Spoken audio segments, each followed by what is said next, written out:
ꯑꯍꯥꯟꯕꯃꯛꯇꯗ ꯃꯤꯔꯦꯜꯒꯤ ꯃꯤꯡꯁꯦꯜ YouTube channel ꯑꯁꯤꯒꯤ ꯃꯥꯏꯀꯩꯗꯒꯤ ꯃꯌꯥꯝꯕꯨ ꯕꯤꯀꯥꯁ NBSꯅ ꯏꯀꯣꯛꯅꯣꯅ ꯇꯔꯥꯝ ꯅꯣꯛꯆꯔꯤ꯫ ꯃꯌꯥꯝꯒꯤ ꯃꯐꯝꯗ ꯈꯨꯗꯣꯜ ꯇꯝꯖꯅꯕꯒꯤꯗꯃꯛꯇ ꯉꯁꯤ ꯋꯥꯈꯜꯅ ꯃꯄꯨꯡ ꯐꯥꯅ ꯁꯥꯒꯠꯆꯗꯨꯅ ꯏꯖꯕ ꯐꯨꯜ ꯍꯣꯔꯔ ꯁ꯭ꯇꯣꯔꯤ ꯑꯃꯈꯛ ꯄꯨꯗꯨꯅ ꯂꯥꯛꯆꯔꯤ꯫ ꯋꯥꯔꯤ ꯑꯁꯤꯒꯤ ꯃꯃꯤꯡꯗꯤ ꯀꯣꯠꯂꯥꯏ꯫ ꯋꯥꯔꯤ ꯑꯁꯤ ꯍꯤꯡꯂꯤꯕ ꯑꯃꯗꯤ ꯂꯩꯈꯤꯗ꯭ꯔꯕ ꯀꯅꯥꯒꯁꯨ ꯃꯔꯤ ꯂꯩꯅꯖꯗꯦ ꯋꯥꯈꯜꯅ ꯃꯄꯨꯡ ꯐꯥꯅ ꯁꯥꯒꯠꯆꯗꯨꯅ ꯁꯦꯝꯖꯕꯅꯤ꯫ ꯁꯣꯏꯈꯤ ꯂꯥꯟꯈꯤꯕ ꯌꯥꯎꯔꯛꯂꯕꯁꯨ ꯃꯌꯥꯝꯅ ꯉꯥꯛꯄꯤꯅꯕꯒꯤꯗꯃꯛ ꯃꯥꯡꯖꯧꯅꯅ ꯅꯣꯛꯆꯔꯤ꯫ ꯍꯧꯖꯤꯛ ꯃꯌꯥꯝꯒꯤ ꯃꯐꯝꯗ ꯁꯤꯅꯖꯔꯤ꯫ ꯀꯣꯠꯂꯥꯏ ꯄꯨꯟꯅ ꯇꯥꯃꯤꯟꯅꯔꯁꯤ꯫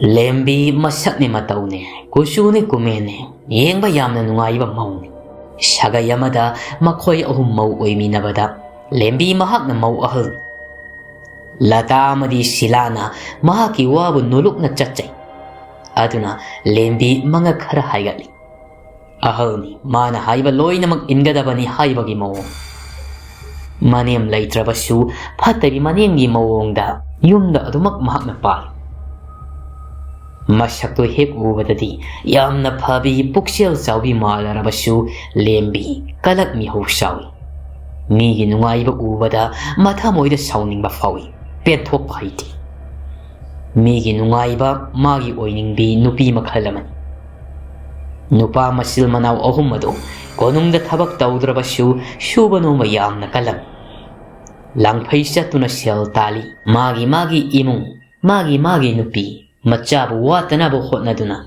ꯂꯥꯛꯂꯤꯕꯅꯤ ꯉꯁꯤꯁꯨ꯫ ꯂꯦꯝꯕꯤ ꯑꯃꯗꯤ ꯀꯦꯁꯁꯨ ꯃꯆꯥ ꯌꯥꯎꯗ꯭ꯔꯤ, ꯑꯗꯨꯒ ꯃꯧ ꯑꯅꯤ ꯑꯗꯨꯗꯤ ꯃꯆꯥ ꯌꯥꯎꯔꯤ꯫ ꯅꯣꯡꯃ ꯂꯦꯝꯕꯤ ꯂꯩꯀꯥꯏ ꯀꯣꯏꯕ ꯌꯥꯕ ꯀꯣꯏꯔꯨꯔꯦ, ꯃꯤꯋꯥ ꯉꯥꯡꯅꯕ ꯌꯥꯕ ꯉꯥꯡꯅꯔꯨꯔꯦ ꯍꯥꯏꯔꯒ ꯅꯨꯃꯤꯠ ꯇꯥꯔꯝꯗꯥꯏꯗ ꯃꯌꯨꯝꯗ ꯍꯟꯖꯤꯜꯂꯛꯄꯗꯗꯤ ꯆꯥꯛ ꯊꯣꯡꯅꯕ ꯐꯧ ꯑꯇꯛꯄ ꯑꯃꯠꯇ ꯂꯩꯔꯝꯗ꯭ꯔꯕꯗ ꯃꯇꯣꯝꯇ ꯃꯨꯔꯨꯝ ꯃꯨꯔꯨꯝ ꯁꯣꯜꯂꯤ꯫ ꯂꯦꯝꯕꯤꯅ "ꯑꯁ, ꯉꯁꯤꯁꯤꯕꯨ ꯑꯩꯕꯨ ꯆꯔꯥ ꯍꯦꯜꯂꯗꯧꯔꯅꯦ, ꯂꯩꯀꯥꯏ ꯀꯣꯏꯔꯨꯕꯒꯤ ꯆꯥꯛꯀ ꯂꯥꯝꯕꯅꯦ꯫ ꯏꯅꯥꯎ ꯑꯅꯤꯁꯤꯒꯤ ꯆꯥꯛꯁꯪꯗ ꯀꯔꯤ ꯀꯔꯤ ꯂꯩꯔꯤ ꯇꯨꯃꯤꯟꯅ ꯌꯦꯡꯂꯨꯒꯦ꯫ ꯃꯈꯣꯏ ꯑꯅꯤꯗꯤ ꯑꯃꯅ ꯂꯥꯏꯗꯨ ꯀꯠꯂꯝꯈꯤꯅꯤ, ꯑꯃꯅ ꯄꯨꯈ꯭ꯔꯤꯗꯒꯤ ꯅꯨꯃꯤꯗꯥꯡꯒꯤ ꯏꯁꯤꯡ ꯁꯣꯛꯄ ꯊꯣꯛꯂꯝꯒꯅꯤꯅꯦ꯫ ꯍꯦꯛꯇ ꯌꯦꯡꯂꯨꯔꯒꯦꯗ" ꯍꯥꯏꯔꯒ ꯃꯤꯠꯂꯝ ꯅꯥꯔꯝ ꯌꯦꯡꯂꯒ ꯃꯍꯥꯛ ꯃꯅꯥꯎ ꯑꯅꯤꯒꯤ ꯆꯥꯛꯁꯪꯗ ꯆꯪꯂꯤ ꯍꯥꯏꯔꯒ ꯀꯔꯤ ꯀꯔꯤ ꯂꯩꯒꯦ ꯍꯥꯏꯗꯨꯅ ꯌꯦꯡꯉꯤ꯫ ꯃꯅꯥꯎ ꯌꯥꯏꯃ ꯂꯇꯥꯒꯤꯗꯤ ꯆꯥꯛ ꯃꯩ ꯊꯥꯒꯠꯂꯝꯂꯤ꯫ ꯑꯗꯨꯅ ꯃꯅꯥꯎ ꯑꯇꯣꯝꯕꯤ ꯁꯤꯂꯥꯒꯤ ꯆꯥꯛꯁꯪꯗ ꯑꯃꯨꯛ ꯄꯔꯞ ꯂꯥꯛꯂꯒ ꯌꯦꯡꯕꯗꯗꯤ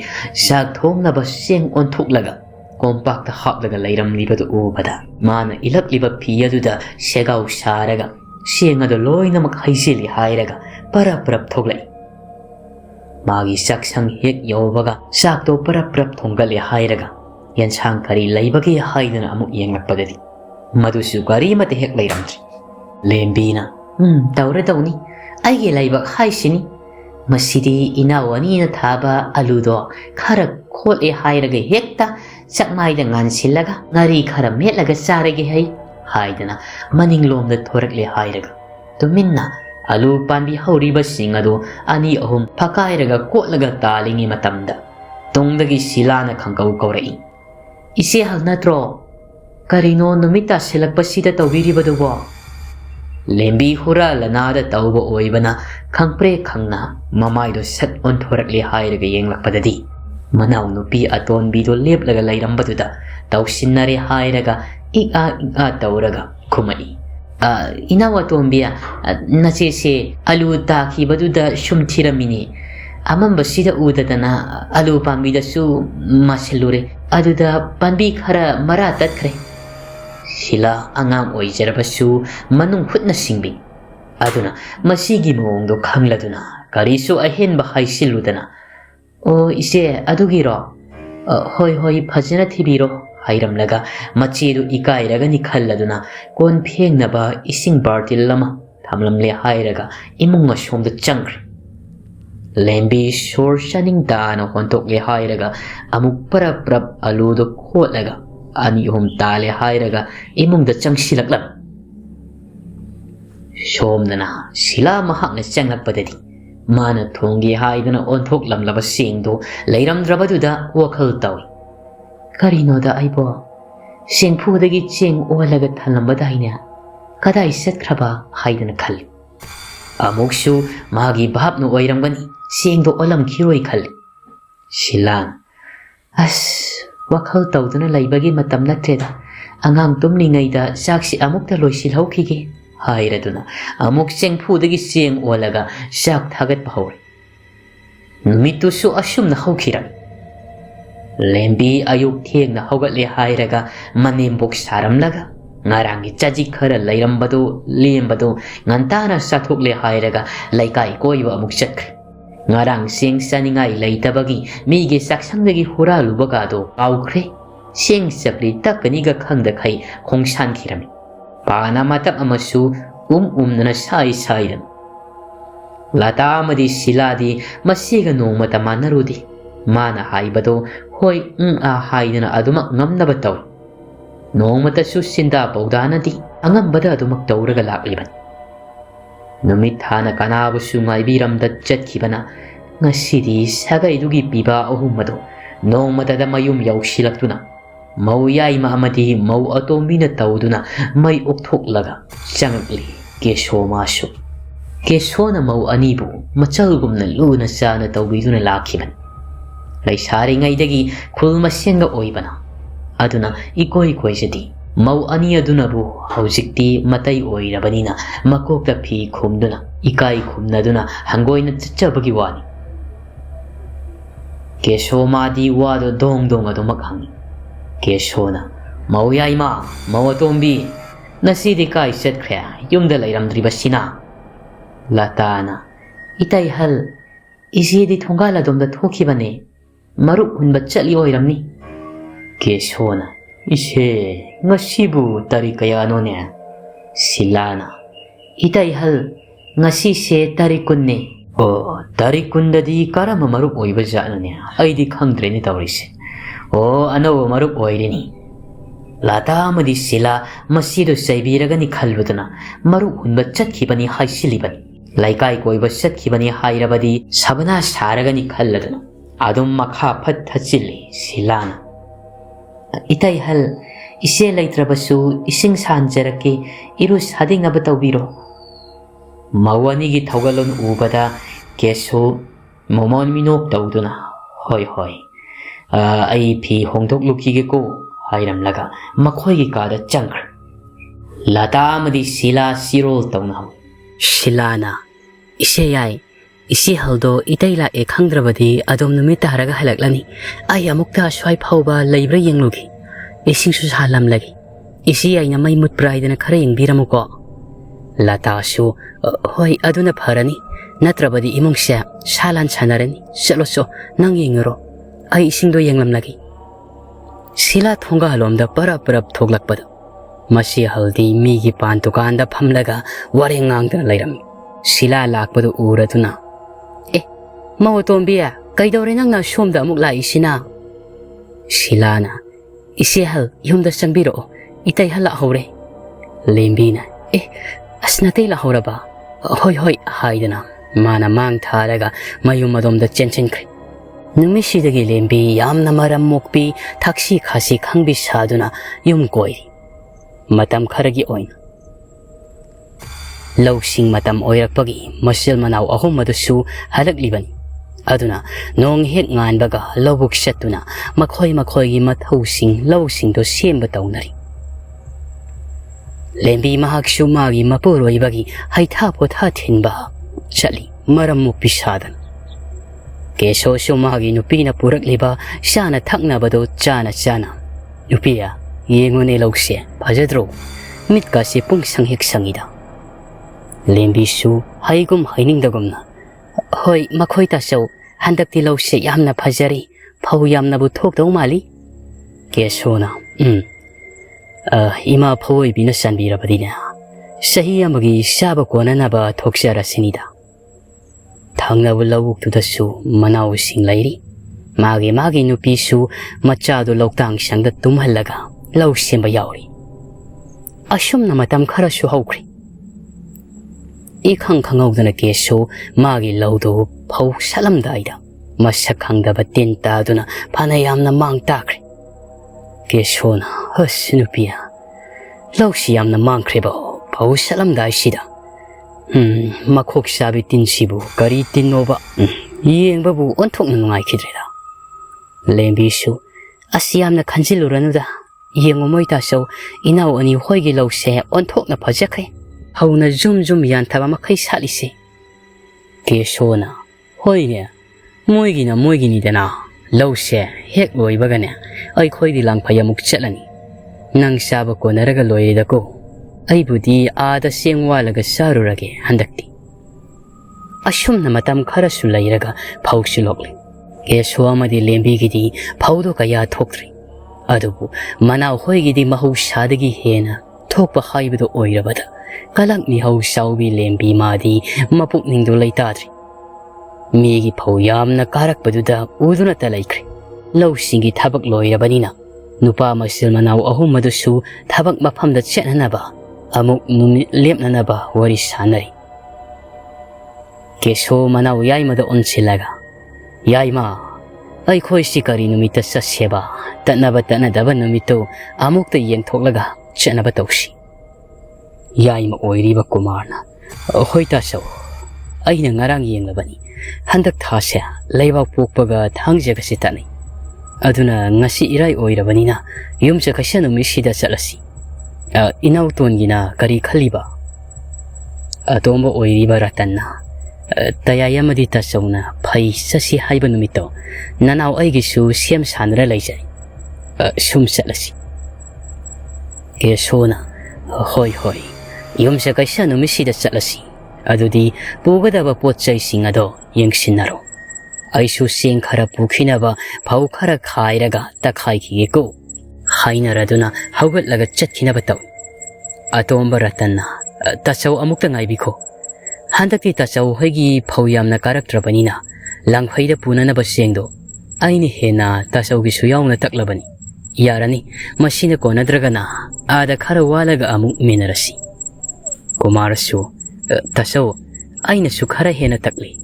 Tasaw tapiru ranuda yaranida konarani wandrabasu keso nokfetaw na hoi noyani na yarani harabadina pare ay purak lagongge ko asyum haina duna numito masu hokira makoy ahum na chatni haiba numitogi ayo angen badan makoy sana na ba shem saduna potsay putok tuna sagol garida hapchin baloykri Keso magi loina be lembida wa kara sinarami.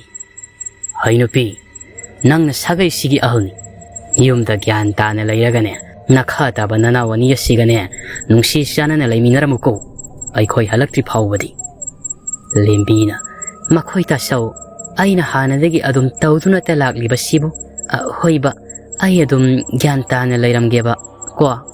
Ado, keso na, ado yoraba. Ha, kari hainingba hayune. Lembina. Thabak sa thokhiba pochai tapase yamna phaye. Adugi pot tapke tawbani. Keso nokfe tawna. Hoine tapuni. Kari layro haibano mathang halakpada. Lembina. One aigi sanagi lik amata laybiro o. Keso na ise nangi hanagi liktuna kaitoraba. Lembina.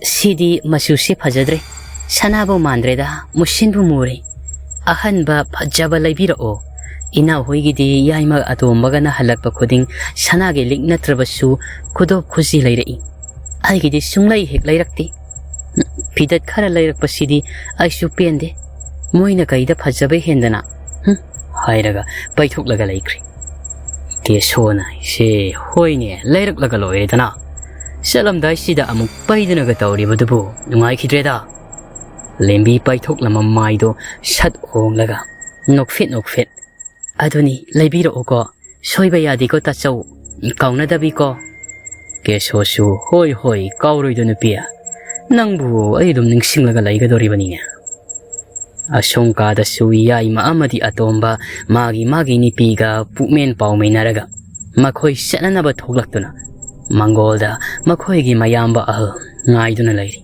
Kumarna, tasaw, sana na batawsi, matamse, tengzilakli. Keso tap na thorakli hairaga. Hoi, thorakli. Laklo, salasi, haina duna, sagol garida kakat naraklam. Mau ahum dusu, Mangolda lepli hairaga. magi mapuroibana chatkibado mityeng samdri faw yengduna leihori ngaihaki matung lembi madi sak haire ngantana sathuklabanina leikai koiba chatkre matamna kanabasu ngaibiramdi matam kharasu hokhiba khangodi adubu lembi madi leikaina manaw anigidi faw yamna karai noigidi hantak sahi se saba konagadra hanglakbada asum tumlamdai khudingi ningsingbada thabak ama oi magi mapuroibana langphai satkibaduda ninda tawduna matomta murum mathanta wari sanajari aigi nipa se pangkraponi mana pangmandana thuklibani manaw ani se yum puba hainabani haidana nupi hek thirakpaga tongan hekta pija thoi haujik phaw phunna saram labadi pukai langai se pulam labadi phaw karak labasu kai amada pulap haijin dawdo haujikti moigi tongana loinamak sabidana lainakre masigi nipa sibu asuk pangba mayamba ahalnina kemte kanade keme haija singjade haibanida mana ahalnina yumda nungaina leiraga manaw ani sina suhalabadi pharoidrado amuk chaplepi ngaya aduga amuk horakli morom sonbado mana yumda leirabadi aise laikai koiba phangoi ko phare langphai satkibana tudi ai hausik linchu siba saisu tektaba kari tawsige ngaiha amuk khali wakhol aduga wakhal lama khanglak laduna phuk hogalaga amuk phamungdagi parap kum tharaga magi kadagi tapna thorakli hairaga machil manaw ahongi kot lairibado madu tamna lakpaga amuk chap leplaga mathang ye ahingni misik miraw kol takhir ngaina tumna khiba matam lebi mahakti asikpa misik miraw kol tadraba tanjasi anabal horagi khallaga thumok thiba hore koyeng bada uri kot nakanda ngaraga lairibado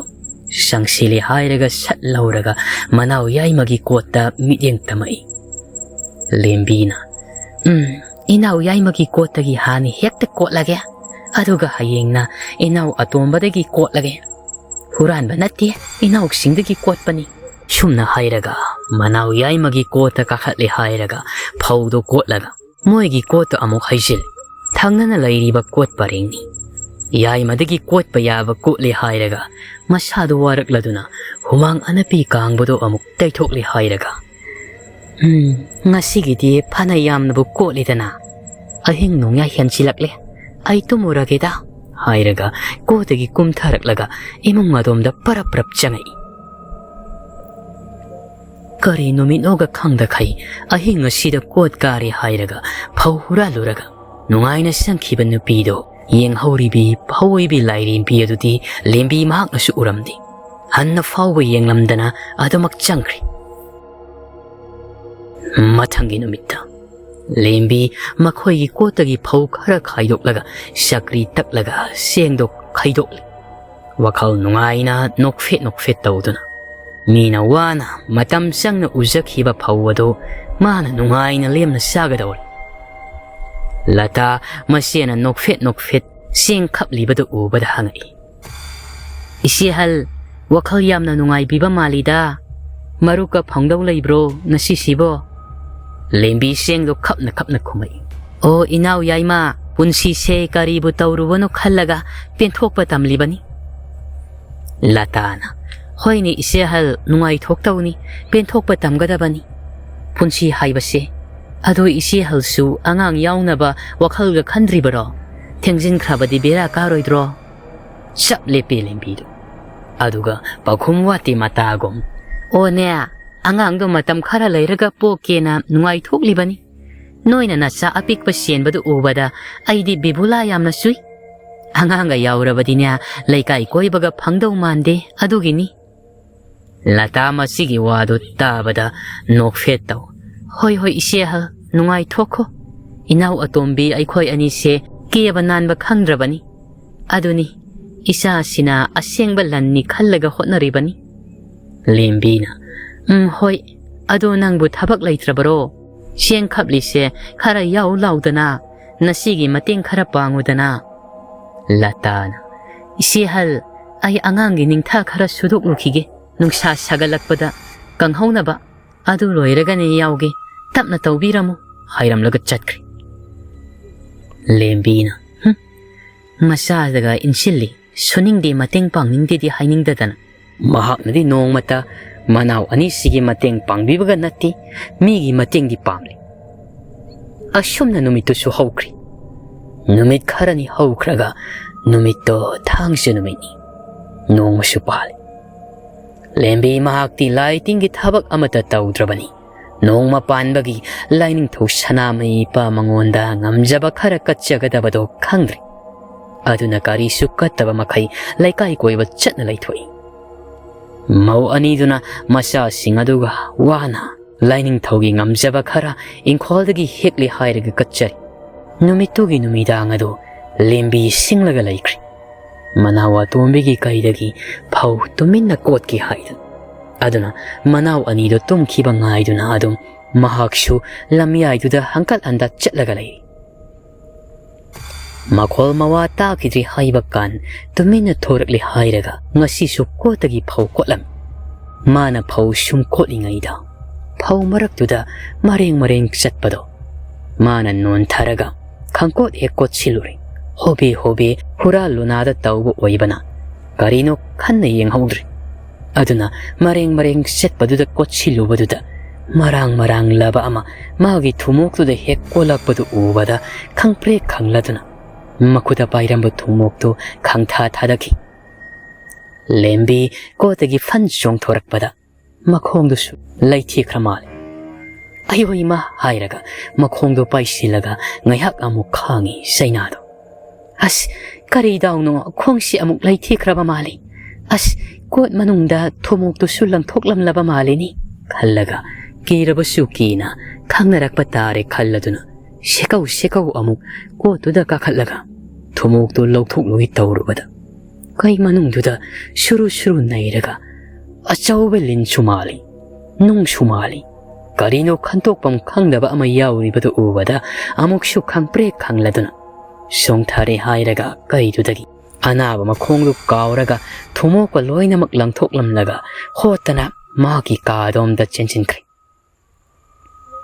shor thabet holaga thongdu lonchilamle hairaga phamungda ngek phamlaga makhongdu amuk yengi tekpa sunati mafam chahaudabadagi haifet laithikibani makhongdu lembina as anthokna nakreda ko kamaina tawdoino sibo haina kapli tawraga famungda kakhatli hairaga tumsinkri hayeng mai phajaram lasini khalladun na herage hek tum thakhibaga lembi mahakti masadu jara lin makugumna marang langba horakli lembina kaino aigi haksang sibu mareng satliba sibo haidana makhongdu marage yenglubadadi matomda khangpre khangladuna oima haidana kanna lawi hanjin magi ni pabu kausei tasau karino matahore tasau haidana adubu mana fanakana laurabasu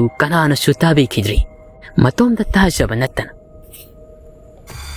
lembi yamna wana famungdagi kumtharaga satki amuk tawbada makhongdo lingi mamai oina olaga lairambaduda ipa pakhatna hena kanna lawbada masa matomta manglandudagi mikap khangthok lembina esikari manga hausikidubo hairaga mamaido kariba humang singado makhuna taithokse nongsunga lamle imungdo mangal thoklabanina mangdu ukhiba magi makhongdo marang langkhibado langbra haidana amuk phanikto khajik haikhatlaga yengse adubu kari su tawramdre ngarangi nakhibado su pharamle shor asangma mokhontoklaga imungdagi thoklai mana thoklakpada sumangda lai thaumai katpa loikhiba kuibagi laika to loina makhui tharamle lembi maning adom da changlaga mamai mamitta thoklak matom tanina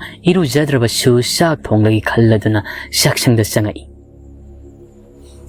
ngasidi masado inong nungai taba itan tanba karino haido pam khangdaba ihullama phawribado wakhalda ningsing mangsing itaw tawduna sakto sat sat thangtoklaga sathoklagi tawbada sangning thakninga poklaktraduna phamungda amuk changsilaga tungkri lata amadi silado mangolda nungsa khara phanglibaduna nungsa yairi hairaga sak sasi hangamga hawai sarga thongi aikhoigi ni yongsak irole hainaduna makhoi ani machado mangolda thadokli hairaga sak sanaba tawri latana inaw ngasi se isi haldubu ngantana laikai koiba setkhaba satlo ayuktagi makhol mawaga amata tadine sila hangam thongbado khara kothari hairaga totna hoini se yai aishu khalibani ne setlamani masaina sakra jatlo madubo nganman kreme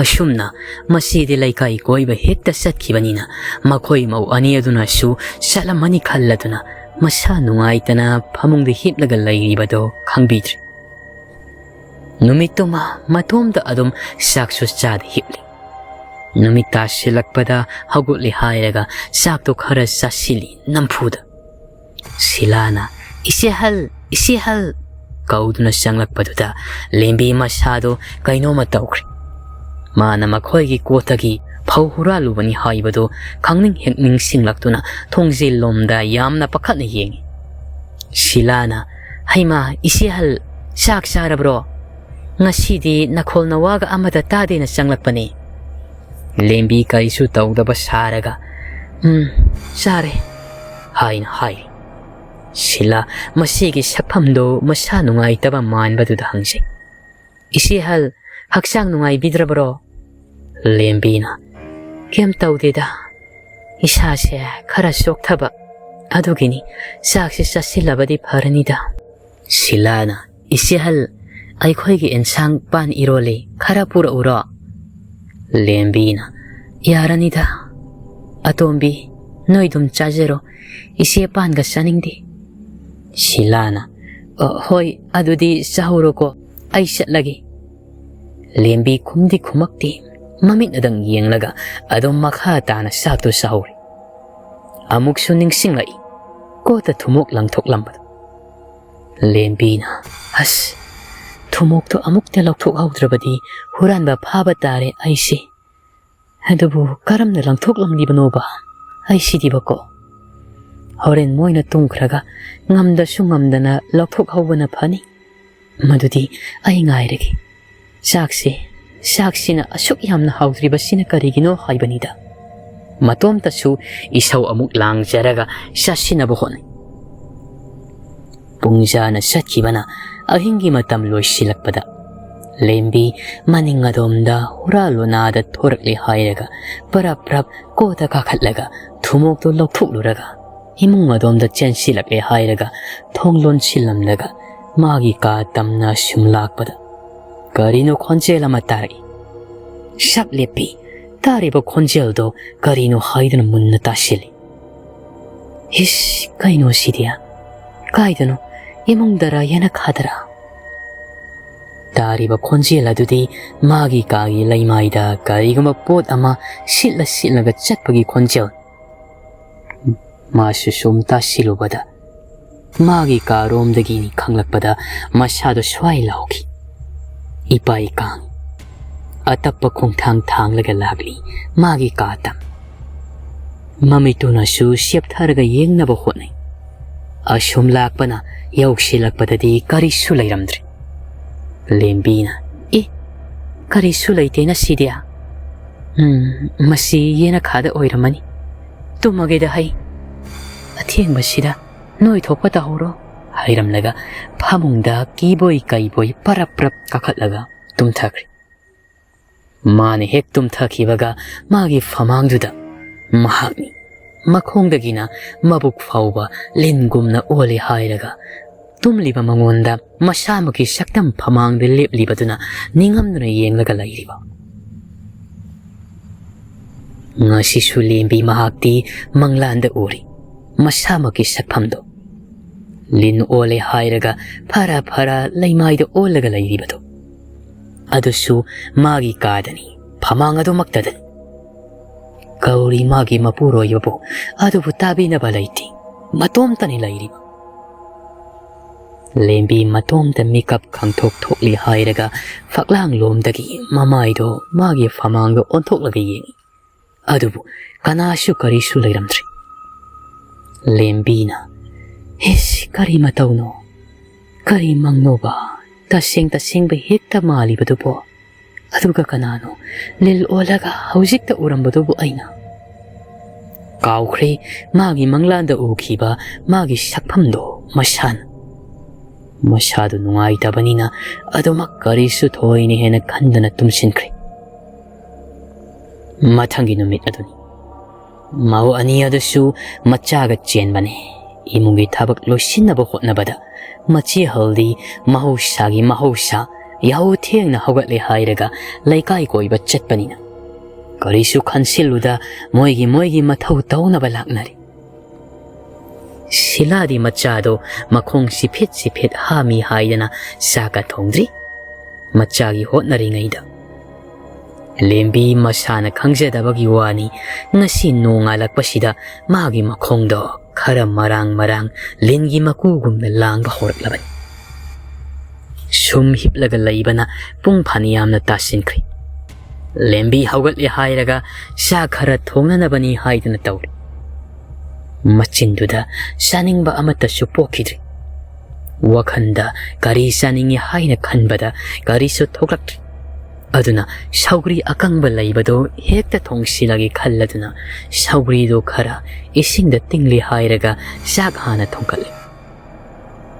ꯉꯥꯏꯍꯥꯛꯀꯤ ꯃꯇꯨꯡ ꯂꯣꯏꯁꯤꯜꯂꯒ ꯆꯥꯛ ꯈꯔ ꯆꯥꯔꯦ ꯍꯥꯏꯔꯒ ꯐꯃꯨꯡ ꯑꯗꯨꯗ ꯑꯃꯨꯛ ꯆꯪꯈ꯭ꯔꯤ.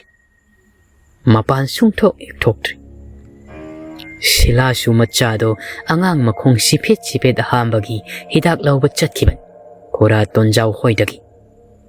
ꯂꯇꯥꯁꯨ ꯃꯆꯥ ꯏꯔꯨꯖꯅꯕ ꯇꯧꯔꯤ. ꯂꯦꯝꯕꯤ ꯃꯇꯣꯝꯇ ꯃꯨꯔꯨꯝ ꯁꯨꯝ ꯋꯥꯔꯤ ꯁꯥꯔꯤ. ꯀꯩꯅꯣ ꯑꯩꯒꯤ ꯍꯛꯆꯥꯡꯁꯦ ꯍꯟꯗꯛꯇꯤ ꯌꯥꯝꯅ ꯅꯨꯡꯉꯥꯏꯇꯦ. ꯑꯩꯕꯨ ꯀꯩꯗꯧꯔꯕ ꯖꯥꯠꯅꯣ? ꯃꯈꯣꯏ ꯇꯥꯆꯧ ꯂꯥꯛꯂꯝꯕꯗꯨꯁꯨ ꯊꯥ ꯑꯃ ꯅꯨꯃꯤꯠ ꯈꯔꯅꯤ ꯍꯦꯟꯈꯤꯕꯗ ꯃꯉꯥꯏꯔꯤ. ꯌꯨꯝꯗ ꯍꯜꯂꯛꯂꯣꯅ ꯄꯥꯎ ꯁꯤꯟꯈꯤꯗ꯭ꯔꯅꯤ ꯑꯩꯕꯣ? ꯅꯠꯇ꯭ꯔꯒꯅ ꯏꯅꯥꯎꯁꯤꯡꯗ ꯍꯥꯏꯔꯒ ꯑꯃꯥꯏꯕ ꯀꯧꯔꯒ ꯌꯦꯡꯍꯟꯁꯤꯔꯥ? ꯏꯅꯥꯎꯁꯤꯡꯗ ꯑꯣꯏꯅ ꯍꯥꯏꯔꯒꯦ ꯈꯜꯂꯒ ꯃꯍꯥꯛ ꯇꯞꯅ ꯍꯧꯒꯠꯂꯛꯏ. ꯃꯗꯨꯗꯒꯤ ꯃꯁꯥꯅ ꯇꯧꯖꯈꯤꯕ ꯃꯤꯒꯤ ꯀꯣꯠꯇꯒꯤ ꯐꯧ ꯍꯨꯔꯥꯟꯈꯤꯕꯗꯣ ꯑꯃꯨꯛ ꯅꯤꯡꯁꯤꯡꯂꯛꯄꯗ ꯑꯁ ꯑꯩꯕꯨ ꯇꯟꯁꯤꯜꯂꯛꯂꯦꯗ. ꯃꯣꯏꯅ ꯈꯪꯂꯝꯂꯅꯤ.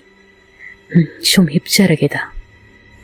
ꯃꯥꯏꯅ ꯐꯖꯔꯛꯁꯤꯅꯤ ꯍꯥꯏꯔꯒ ꯑꯃꯨꯛ ꯍꯤꯞꯊꯈ꯭ꯔꯤ. ꯅꯨꯃꯤꯠꯅ ꯇꯥꯔꯝꯗꯥꯏ ꯉꯥꯡꯂꯩꯅꯕ ꯅꯣꯡꯖꯥꯕꯤꯅ ꯃꯅꯤꯡ ꯃꯥꯏꯀꯩꯗꯒꯤ ꯊꯣꯛꯂꯛꯄ ꯃꯇꯝ ꯑꯗꯣ ꯌꯧꯁꯤꯜꯂꯛꯄ ꯐꯥꯎꯕ ꯂꯦꯝꯕꯤ ꯃꯥꯗꯤ ꯑꯗꯨꯝ ꯇꯨꯃꯤꯟꯅ ꯇꯨꯝꯁꯤꯟꯗꯨꯅ ꯂꯩ. ꯂꯇꯥ ꯑꯃꯗꯤ ꯁꯤꯂꯥ ꯍꯪꯅꯩ. ꯂꯇꯥꯅ ꯑꯇꯣꯝꯕꯤꯌꯥ, ꯏꯆꯦ ꯑꯍꯜꯗꯨꯕꯨ ꯉꯁꯤꯒꯤ ꯎꯗ꯭ꯔꯤ ꯍꯜꯂꯛꯈ꯭ꯔꯕ꯭ꯔꯣ? ꯁꯤꯂꯥꯅ ꯈꯪꯗꯦ ꯏꯆꯦ ꯌꯥꯏ. ꯑꯩꯗꯤ ꯑꯉꯥꯡ ꯃꯁꯥꯒ ꯉꯝꯗꯕꯅꯤ.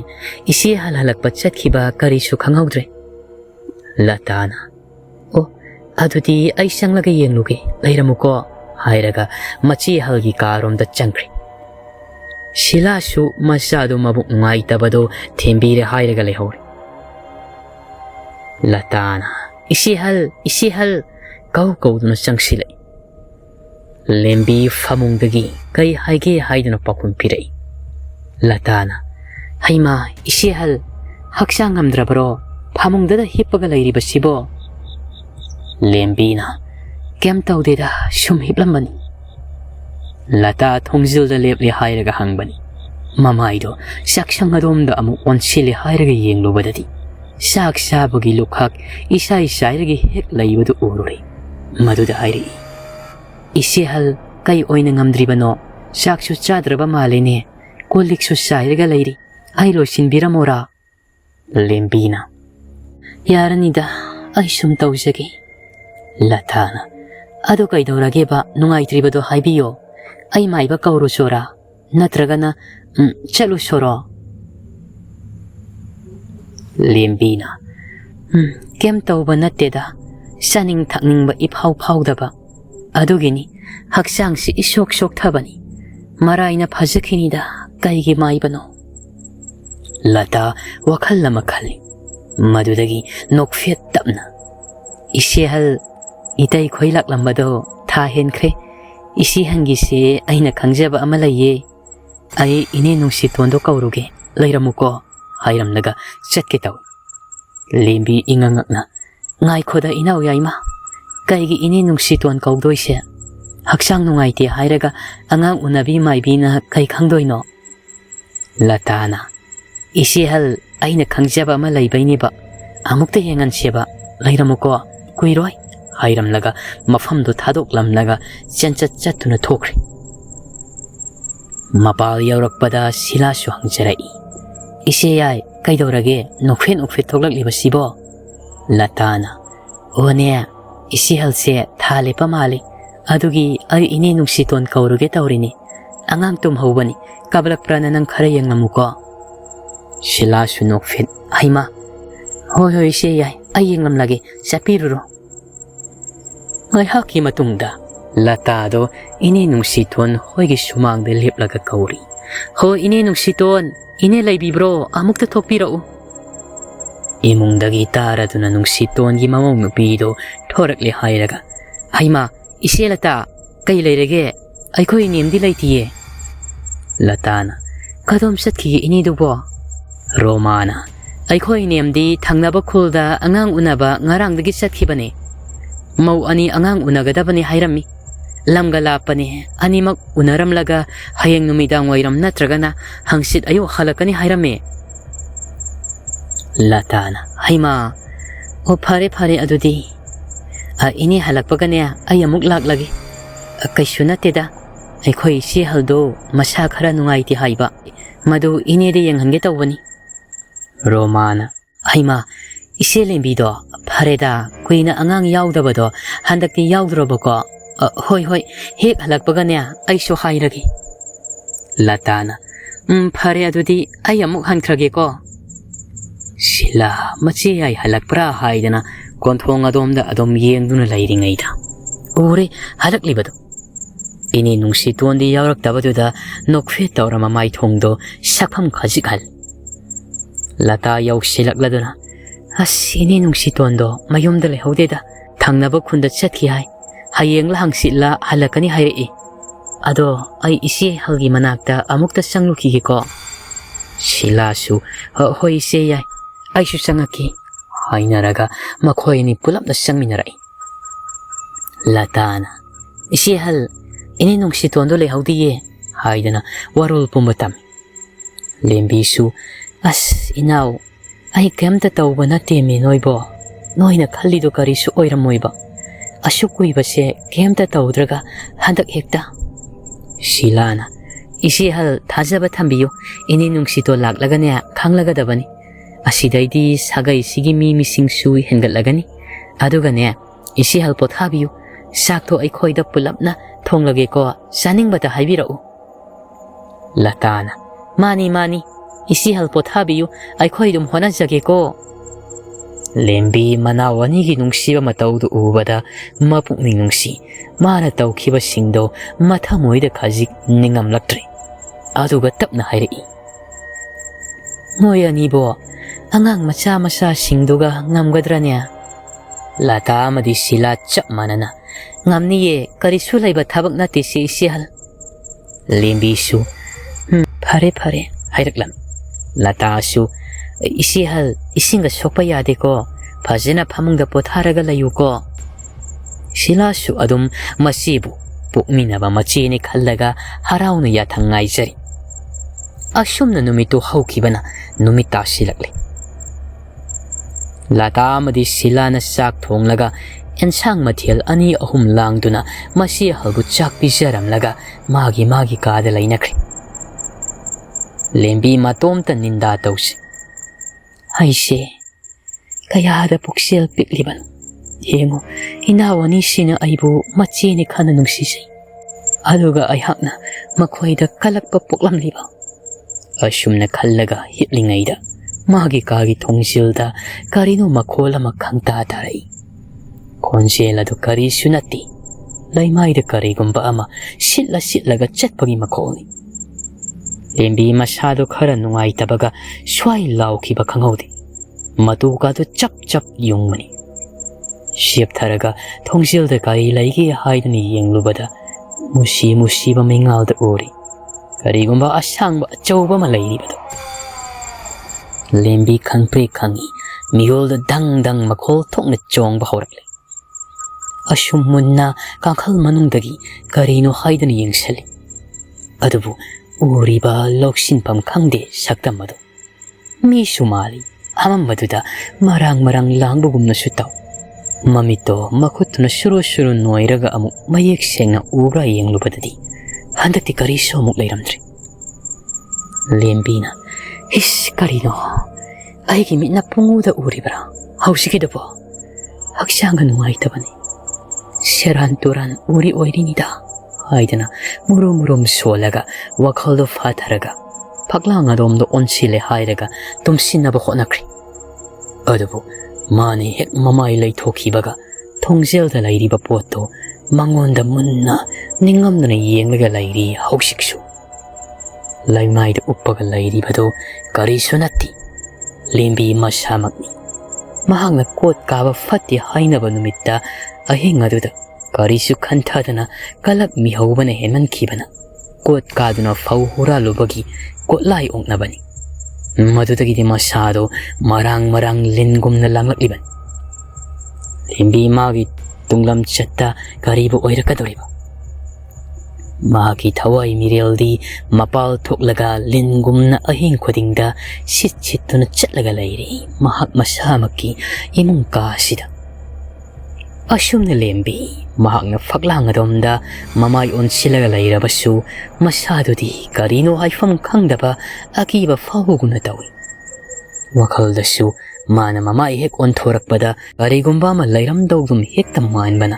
adum tuminna tasilaga tumliban kina adum tumnaba hotnabana oiron taurambadagi adumak tumthakri ngai haki matung lembi mahaki manglandani maki angang mayok nabi ine nungsitona angang mayok na nabangaiduna leiri nungsitona ibiyama lembia kanna ngamjaba thawna puthoklagania sangune nangbo se angang si koina sumaina thamlabadi nangdo na sasu warani haidana ngangdana lembi magi thawna hapiri mai haki matung angang kapagi hanga haidana khonjel tari adubu nungsiton madi angangdu ubada pungakmakpani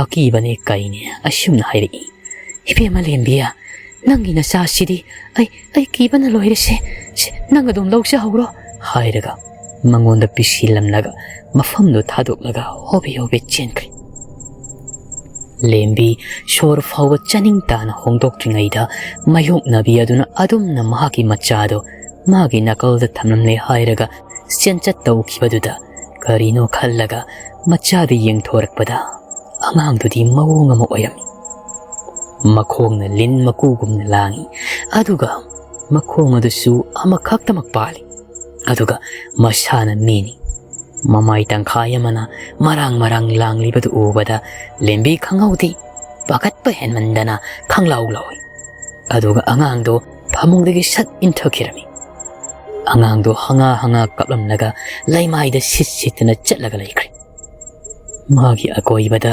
imungi mi singsu sunaba mangonda yenglaga linpokpi haidana makhut thillaga noksilaklami magi mapuroibanadi mangonda sauna linpokpi nangdi lingi mamani aigi nupi natti haidana ngangi lembi manakung adu mensillaga mamit useli hairaga kappalauba tawri manglandudagi lembi yamna wana mikap khangthok thoklakli aduga fuk haugatlaga akoibaduda koyeng adubu magi kani khanglakpada laimaida muk yeng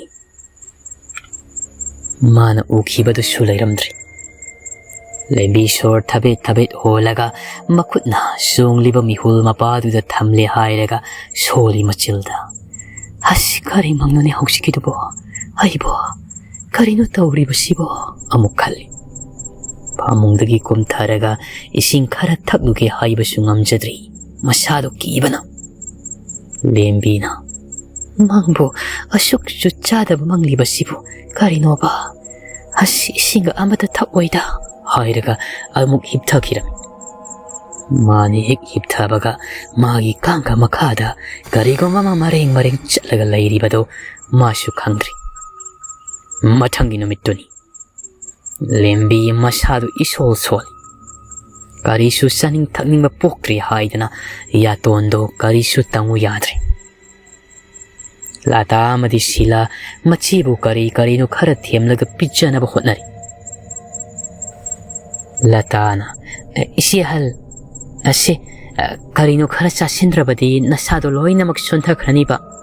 Silasu isihal isa sonbada nate khoisi khada mitam liba nawadugisu khara khanbiyo.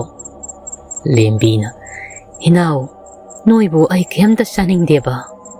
Latana adudi isihal na saningba ama khalaga hairo nanao ai khoina thongjage. Silasu hayo isihal ai khoi leiribasidi sum saningbada haibiyo. Lembi khaugang naraba khanaudu matin kut yo tharaga manau anida kufet yenglaga hairi. Hinao ania noina di ngawi haigadra aina haujik saningba ama khakti lai madu karamna haira sigeni aibo.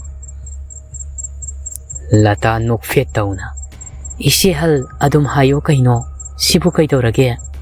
Silasu machina hairakpa ngairaga lairi. Lembina haina saninglibase kari sunate saba yaba senabakni.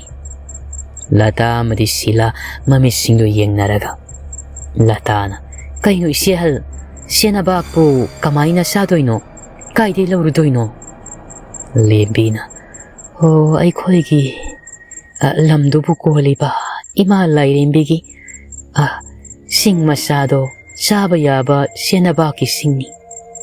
Aikhoina thabak sathokpa khuding imagi singda laibak katli hairaga asoi ngam yaudana halak hanbiu haidana thoni sei. Halakpadasu soida ngamdana halakpak amuk laibak katnai. Aduda senabak machet khara phaklaga puriba khaududa hapli hairaga setpasu yawi. Natragana senabak to machet ama saraga setlabadi daw yai afaba mangol oi haidana thasinai. Senabak hairibasi singlaibakni. Makha amuk tara ilembina madugi senabak to ayamna saningi. Latana ise adumaina tawboire adu ise aikhoi angang singsiga chatpa ngamgadranya. Lembina sum haibanida noina saningba hayu haibaduda chatrabasu yaye. Asumna mau anidusu makhoina thongli thaklibadu saw yadrabada magi mathau amuk chanakri. Lembi asum hiplibado wakhalduda senabak saningbagi mayaina hensilakpana masado khangma ngamda fuk haugatlaga kanadasu hairamda khawma paiduna thongalomda thokri. Kadaida sunati mana satki khanna thoraklibasi senabak phakpa satki khaliban. Masado saram chadat nabi malaga asum mapam lamda maika yedomda makhongna chatkri. Uhaubu singna angaubisu malambayai. Nungtil talakta wana senabak harap phakle hairaga cha sadana amuk halai. Lata amadi silasu mase lairamdrabada karaida sakhiba zatnu haidana khanarambani. Machena thongalda angawi mankai machilda kari no saidana changaklibadu ubada wakhal kara hek yangbugumna su tawi mau anido. Latana isihal kada yaururage. Lembina senabak phakpa chatlubani. Sila amadi latana haima hairaga yenglaga laikri. Lembi su waraduna magi kada changlaga amuk hipkri. Mayok nabi ini nungsi tonsu mana satkhiba khulduda angang unagadaba nipi ani ahongi su amuk makhatana unabiramo haimanbadagi adum khulduda laikri. Halakani hairamba numitudasu magi machani pa parina halak mandre haidana hangbat chatlubada sayol amadi laithadaba yaroidawri hairaklami. Matamdo angang mayok nabi yamna tangma matam. Aduna angang unabada yamna khudong saramdi. Madugi angang unabada nupi sibagi sang yamna wanglami. Asumna numisu hokri. Lembi madi senabakto machet charaga tum thakirami. Ngasidi mo nga matawri magi lamyay kagado srot prek utin sumakil yamna langi. Mari samlaga siksa question cheli. Karisu natabada lembi masado amuk prek kanglaga fan hekta maksongkali. Aduna miholdo ding adum songlaga masado swai lauraga umang song kanglaga lairi. Hausiksu masana khangsadre lembi mahak KOTLAI oknaruri haibado. Mangni khangdi mahani khangdi magi masado marang langbagi mamito hek urakpasu yaw. Asumto silaklabada lembi fuk haugatlaga magi makhongdu yengi haidana mafido khara haigatlaga yenglubadadi tasengna marang langlamledu. Lembi khangladuna khanglau makhongdu ubada. Lata amadi sila sutaraduna masa singdo potchilaga masigi karomda selai. Mafamdu hek yaubaga poriba angang macha anido mamita karino akiba urabagum pangkapta kapahore. Apikpa angang di mamita lai uba ngami hainabado jumlabra. Angang kapamarak aduda lata masihalbu kaidorage haidana lauribadubu kaidoraba satno haidana hangli. Sila sumasado makutna matunda pop thabiraga kapkuno haidana thembiri hairaga machina kari hairakpa haidana tanabalai. Lembi mana manau anigi khonjel tarabada famungdagi fan sungtharaga latada konsili.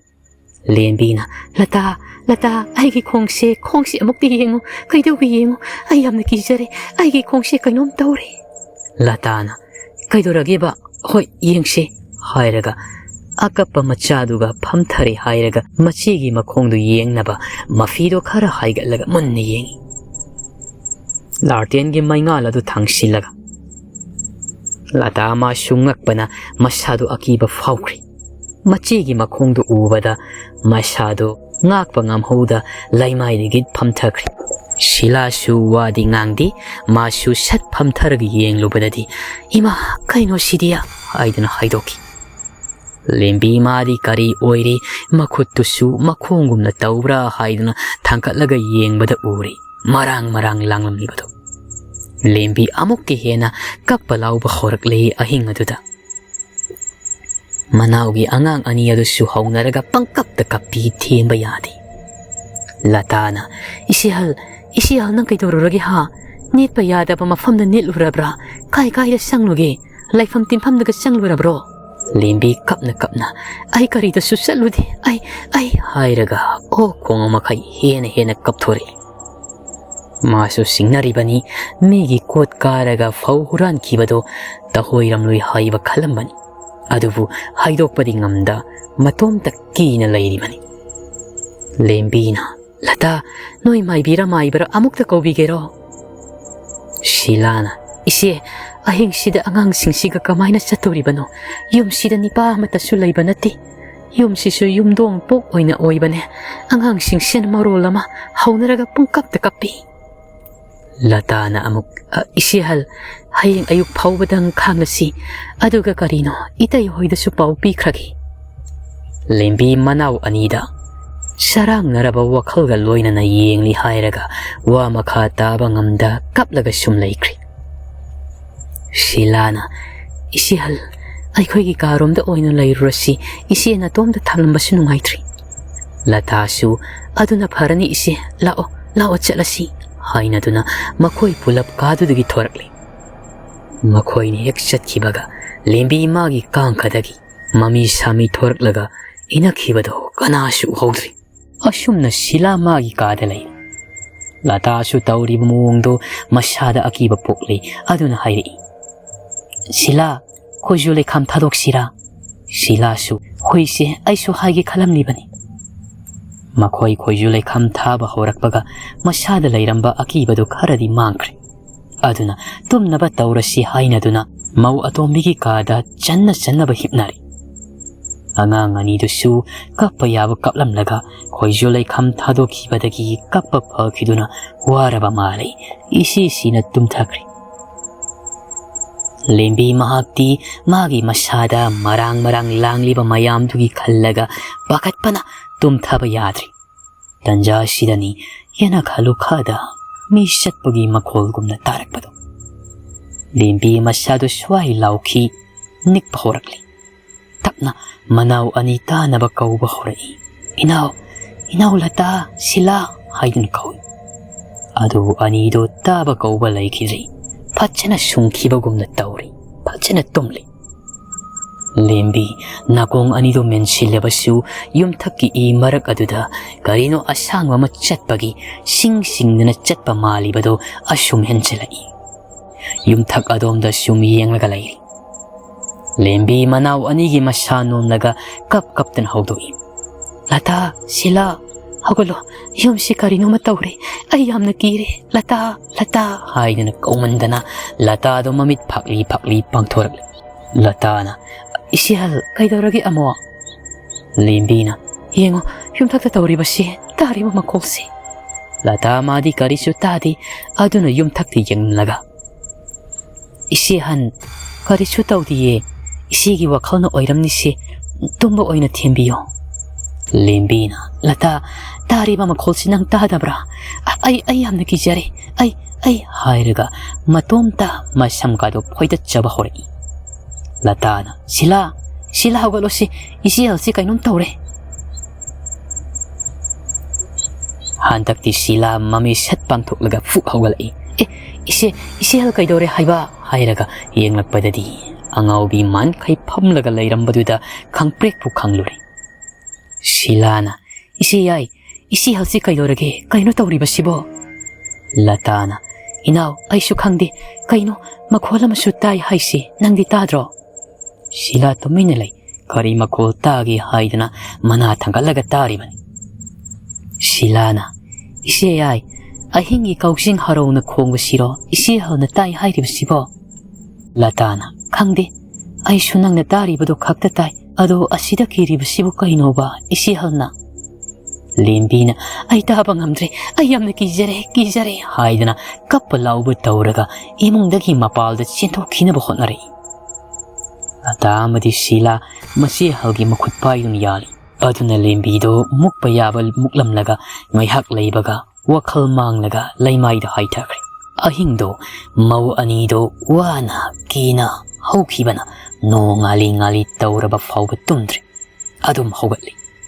Lembi madi gyan tarakri mali adum hipli. Mau anidusu hawdokpa kidana adum hawdoktri. Asumna shatkibana matamdo. Lata na makhoi leikaida matai hoiga thabak shuphamda leiminaba mayumda halakpani pa amada pau sinkri. Keso amadi kumardo ayang bisagol gari tongduna halakpana numit taramdai yum yausilaklam.